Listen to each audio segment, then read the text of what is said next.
Welcome, everybody.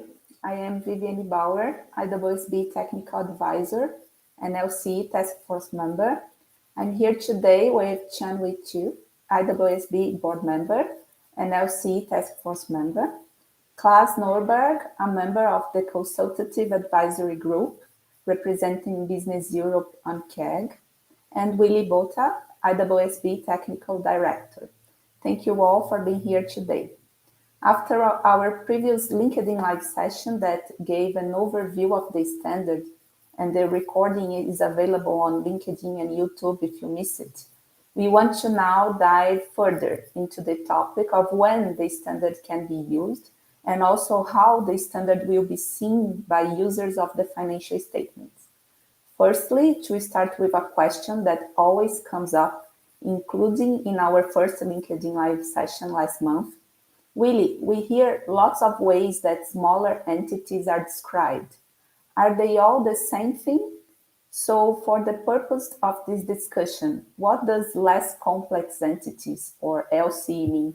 Which I have already mentioned twice, and is the same as small and medium-sized entities, or SME?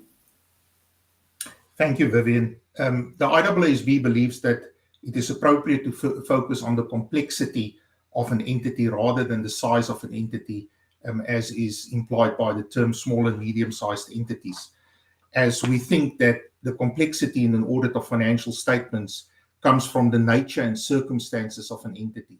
So you can actually have smaller entities that are actually extremely complex, and you can also have medium-sized entities that may not be complex at all.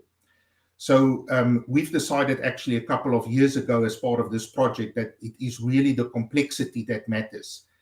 So if you look at small and medium-sized entities, there would be SMEs that can use the standard, and there may also be SMEs that cannot use the standard. So there is a level of judgment involved, but that will always be in the context that the standard has been designed to be proportionate to the typical nature and circumstances of an audit of LCEs and does not address complex matters or circumstances. Thanks, Willie. That helps me to understand what the difference is. But you said it's a matter of judgment. But how does that judgment get made? Chun, can you explain how an entity is designed as a less complex entity for this proposed standard? Thank you, Vivian. So as a task force and as a board, we invested a lot of time. We spent a lot of time and we had a lot of discussion on this very fundamental point. And the question is, what matters or circumstances may exist that add complexity when performing an audit? So complexity could come from one or more things. It could be complexity related to the preparation of the financial statements, and that relates to the nature and extent of the entity's business activities, operations, what transactions it undertake, what events happens during the year. It could be complexity in the information system, the policies, the procedures, or processes established by the entity. And of course, these are influenced by the complexity in the business itself. Complexity could also result from ownership when you have a complex structure, corporate governance arrangement, and so on. Now, I always find it helpful to think about entities at two ends of the spectrum, right? So on the one end, you have a small convenience store, what we might call a mom and pop corner shop. And at the other end, you have a large multinational group.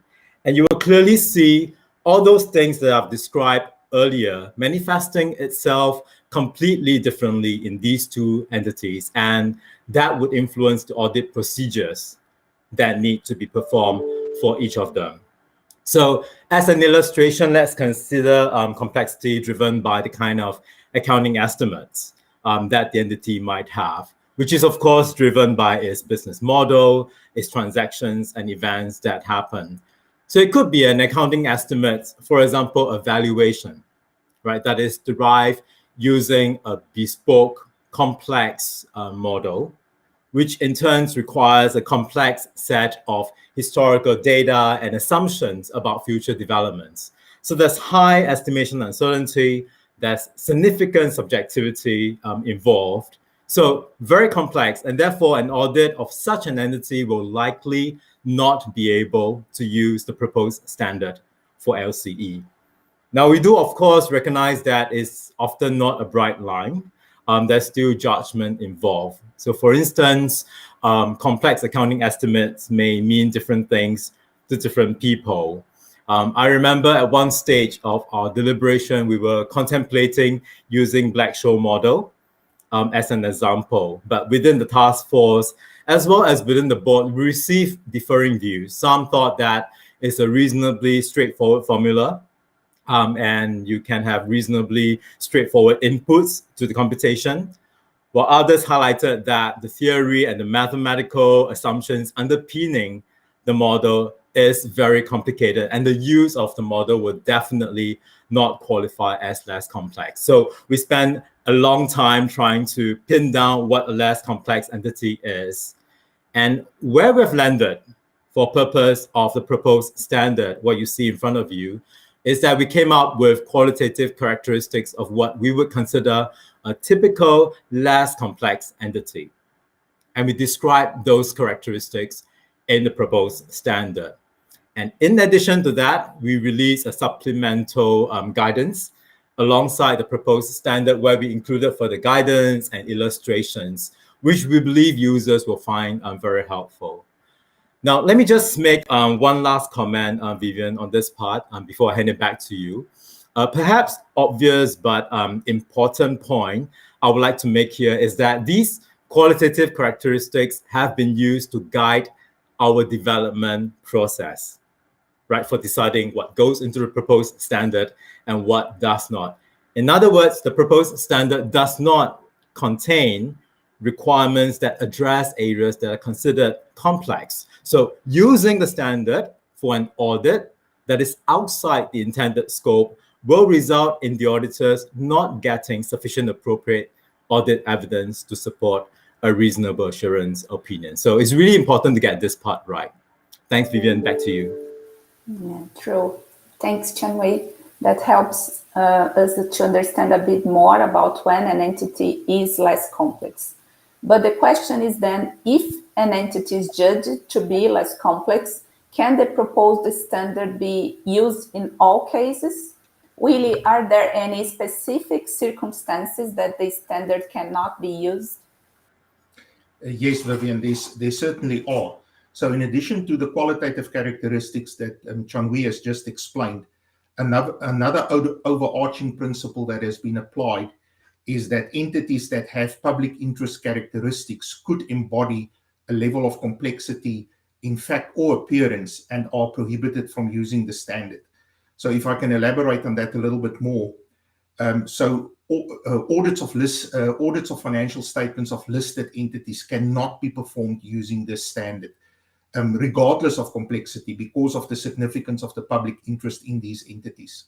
So in addition to listed entities, there are also a few other classes of entities that are prohibited from using the standard. For example, entities whose main function it is to take deposits from the public or to provide insurance to the public, or entities that provide post-employment benefits or collective investment vehicles. It is important to realize that listed entities is an outright prohibition. The standard can never be used for audits of those entities. But the other classes of entities that I've just mentioned can actually be modified at the jurisdictional level. So if you take, for example, post-employment benefits, you could have, in a particular jurisdiction, you could have organizations where a pension plan is set up for an individual or with very few beneficiaries. So in that jurisdiction, they could decide that those entities do not exhibit public interest characteristics, and therefore that in that particular class of entities, those entities would be allowed to use the standard. Another class that we've excluded here is audits of group financial statements have been excluded from the standard, because our board thinks that groups in group audits inherently exhibit characteristics of complexity that is not in line with the intended use of the standard, and that has not been contemplated in the design of the standard. However, we are open to hear stakeholders' views on this. And then finally, jurisdictions can obviously also prohibit the use of the standard or specifically require another set of standards to be used. Thanks, Willie. So does that mean the standard can be used of any entities that don't fall into one of those prohibited categories? Chun, you had talked about qualitative characteristics. And how does that interact with what Willie has just described? Yeah, that's a good question. Now, the way the standard is being set up is that you first consider the list that Willie has described. Right? If you're out, then there's no need to waste time thinking about whether the entity is less complex or not. Now, if you go through that step and the entity is not already prohibited from using the standard and there are no other restrictions stopping the use of the standard, the auditor will now evaluate for each engagement, for that particular audit, whether the standard is appropriate for use. And this is where you go through and consider the qualitative characteristics that we discussed earlier. This evaluation is done initially at the acceptance and continuance stage of the engagement. However, as you perform your risk assessment procedures, you start gathering a lot more information, and something new might come to light that you did not know at the initial acceptance and continuance phase. And those new information may change your decision about the appropriateness of using the standard. So what we've done is we've built in a stand back provision in the standard, and that's right after the performance of risk assessment procedures for the engagement partner to pause and evaluate the decision again. Is the standard for LCE still appropriate for use based on what you now know?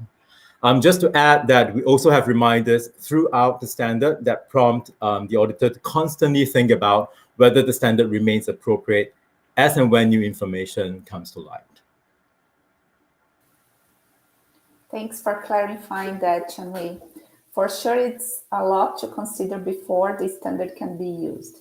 It will be interesting to understand stakeholder views on this, so I will turn to Claes. Do you believe that the way that the proposed standard is set up helps users to distinguish what is an LCE, a less complex entity? I acknowledge that the area is quite complicated and that the IAASB has had many conversations with the Consultative Advisory Group and also lots of other stakeholders about this topic to land at the approach taken in the exposure draft. It will be interesting to see what the reaction will be. From my experience and from what I've heard, there have been lots of discussion of different views about the exclusion of group audits. As Willie described earlier, it's an area where not everyone agrees. There are those that take the board's view that groups inherently add complexity to an audit, whereas others felt that group audits that otherwise meet the requirements for use, including meeting the qualitative factors that Chun talked about, should be included in the scope of the proposed standard. In other words, groups with simple structures and circumstances should be able to use the standard. There are a significant amount of these groups out there, and not including them may limit the use of the standard overall. My personal view is that I think that group audits should be within the remit of the standard. So I'm pleased to hear that the IAASB is open to understanding more about this, and it will be interesting to follow the progress in this area. It would also be interesting to if and how the standard is adopted by individual jurisdictions, including whether they will make further modifications to who may use the standard or not. Thanks, Claes. Picking up from your last point, local jurisdictions do have a role to play when determining the use of this standard. Willie, what should those with standard setting authority be thinking about when doing this? Yeah, Vivian, the issue about modifications at the jurisdictional level is a very important aspect of the standard. So, the IAASB, we develop our standards for global use. So it is very hard for us to create a numerical threshold or restriction that would be appropriate at the global level. We've got 130 or so countries that are currently using our standards. And so therefore, as with all our standards, relevant bodies, so legislative and regulatory authorities or relevant local bodies with standard setting authority will have a very important role to play. The first thing they would have to think about is, in the first instance, would they allow the use of the standard at all? So a jurisdiction can really prohibit the use of the standard in that jurisdiction. And what we need to remember here is that the ISA for LCE is an alternative to the full set of ISAs. So even if it's prohibited, the full set of ISAs can still be used for any audit. They are still written in a scalable and proportionate manner. The ISA for LCE is an overall proportionality solution that the IAASB has developed. So for those classes of entities that I've previously referred to, where jurisdiction can actually modify the classes, so that would be the deposit-taking institutions, insurance, pension funds, collective investment vehicles, a local jurisdiction can do those types of modifications by, for example, introducing quantitative criteria within a particular class to distinguish between entities within that class that will be able to use the standard or not, or otherwise describe the nature and types of entities within a particular class that may be able to use the standard. A jurisdiction may also create further restrictions to the use of the standard by, for example, introducing a general threshold. So a jurisdiction could decide to say all entities within this jurisdiction that employ more than X number of employees are prohibited from using the standard. And the jurisdiction can certainly also identify additional classes of entities to add to the list that we've already got. So really it is about each jurisdiction deciding what works for their local regulatory environment, also taking account within their environment, entity structures, industries, business models, and asking what would make sense within that particular jurisdiction. However, always having regard to the specific prohibitions that we've already got in the standard, as well as the qualitative characteristics that Chun has referred to earlier. Thanks, Willie. It's clear the individual jurisdictions do play a key role in this, and hopefully the standard is clear what needs to be done at a jurisdictional level. Chun, earlier you had mentioned that there may also be other restrictions. Who else plays a role in determining the use? The firms. So the firms will also have a role to play. As part of their system of quality management, the firms may establish policies and procedures around the use of the standard. So firms are able to create their own restrictions, their own guidelines for use of the standard, but they are, of course, not able to override any specific prohibition in the standard or prohibitions set at the jurisdictional level that Willie has just explained. And also, as I explained earlier, at the engagement team level, they also have to make the determination based on the specific qualitative characteristics of the entity and of the audit. And we will be talking a lot more about the role of the firm and practitioners in our final LinkedIn Live session that's been scheduled on the 17th of November. Thanks, Chun. Now we have discussed when the standard can be used and who makes those decisions. Let's talk about if the standard will be used. Willie, why is it important to get feedback on this question? Vivienne, you are absolutely correct. This is a very important area where we want to get feedback from our stakeholders in terms of will the standard actually be used in their jurisdictions.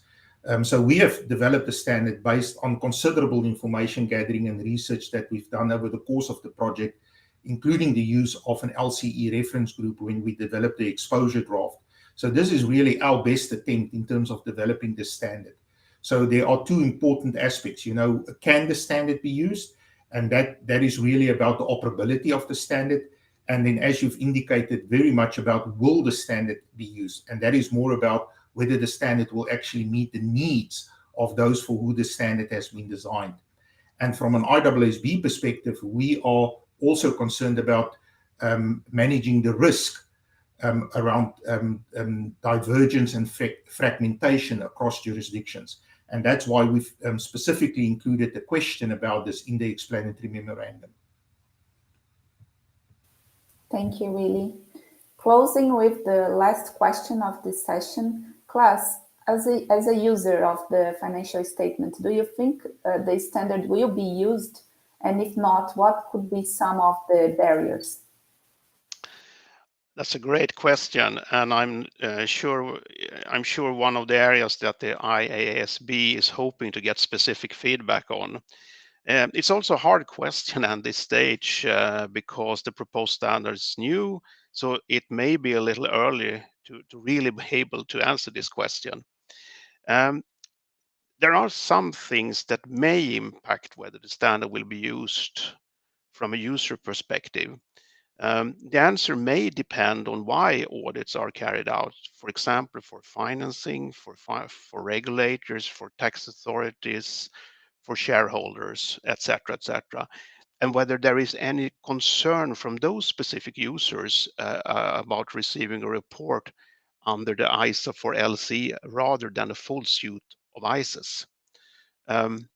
While the standard was designed to achieve the same level of assurance as an audit under the full suite of ISAs, there may be confusion from users on why there are two sets of standards or a view that the same level of quality will not be achieved. Thank you for those early perspectives, Claes. We will have to wait for the answer to that question. I think that is what we have time for today. Thank you everyone for an interesting discussion on this. Hopefully those watching have some clarity around some of the broader aspects affecting the use of this standard. A reminder that this session was recorded and will be available on LinkedIn and YouTube. And as Chun we already mentioned, our final session of this series on LCs will take place at the same time, 8 a.m. Eastern Time, on November 17, where we'll discuss more about what the standard may mean for firms and practitioners. If you asked a question during this session that we did not get a chance to cover today, we will also cover the answer to that then. We hope you can join us. Thank you very much.